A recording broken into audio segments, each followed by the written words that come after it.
now that you're here in Saudi, and how do you see the landscape? Because a lot of people take a very naive vision on what Saudi is doing with football, saying, "Oh, they're just taking top players, overpaying them, and not thinking about developing the talent of the game." But when you come here, you realize how deep and how grounded the vision is. How do you see this ecosystem evolving at the moment? Well, a couple of things. The first thing is that Saudi has been a footballing nation for a long, long time. You know, we had Pelé coming here, Maradona playing a friendly against Brøndby in the 80s. We had Rivellino, we had Gerd Müller, we had a lot of top players coming in and out. So Saudi Arabia has always been, for close to 100 years, playing football. And it's actually started towards the city of Jeddah when pilgrims would come and would play football, and then clubs started being created in the 1920s and so on and so forth. So it's not that Saudi Arabia just woke up and discovered football. The culture is here, the community is here, and they know about football. They understand the tactical and technical part of it. Number two, they are good football players. People play in the streets, they love that. The second point I wanted to make is the game changer of Vision 2030. And people always keep hearing this. They say, oh, yes, we heard about. No, this is not just Vision 2030. This is not just a strategic plan. It's an earthquake. It's a seismic change of mindset, cultural drive, development, and willingness that the country wants to make use of the fact that 70% of them are under 30 years old, but at the same time, they're well educated, they're well connected to the world, and they want to develop their nation across the spectrum, not just for football, of course, but football plays a great role, socially speaking, health-wise. You need more youngsters to be healthier, to play football, and whether football, cricket, or any other sport, to be participating and having a kind of a better quality of life. And quality of life is one of the pillars of Vision 2030. So they started with that kind of wide program and willingness to invest in the right directions, supporting the federation, developing the national teams, sustaining and attracting top talents within the league. And especially at the beginning, you need to, be in the spotlight. And so the effect, before Cristiano, there were dozens and dozens of foreign players playing, but never to the magnitude of someone like Cristiano Ronaldo. And you see that when he came here, people thought, he will come for 6 months, 1 year, cash in and then leave.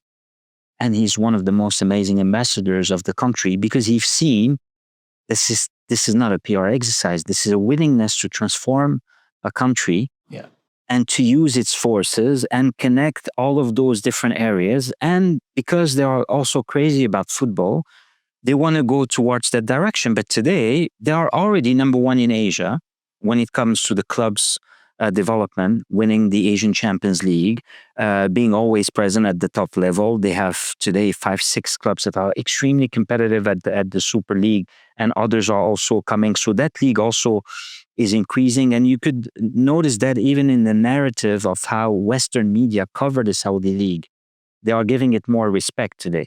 Because they realize that there's a certain level of play, there's a plan, there's a vision, there's a direction that is clear. And when the European Championship took place last summer in Germany, about 14 or 15 players from the Saudi League went back to play as a starting lineup with their national teams and then came back. Today, N'Golo Kante plays with Al Ittihad and goes and plays for the French national team. Same thing with Spanish players and others. So it's happening in a very fast pace, but at the end of the day, they need to create more clubs, create academies, create that path that allows any youngsters to go and play in a club. But then there are those that will keep it as a Sunday passion thing, and those that want to make a career out of them. But playing football and being good at it, I mean, in '94 they qualified for the first time. They beat Morocco, they beat Belgium, and they made it to the second round and lost to Sweden, I think, at that World Cup. But now it's about sustainability.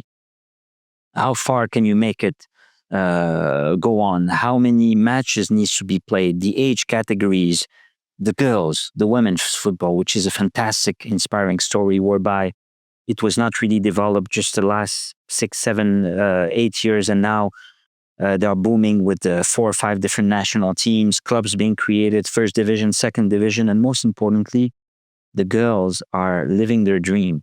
They can play. Yeah. So you have thousands and thousands that come in, that register, that families come in and understand the value of it. Me personally, for example, I always grew up as a very shy person. What made me open up to, kind of socially speaking, was playing football, because I was not too bad. And it gives me some value. It connects me. And it's the same thing here with the communities and so on.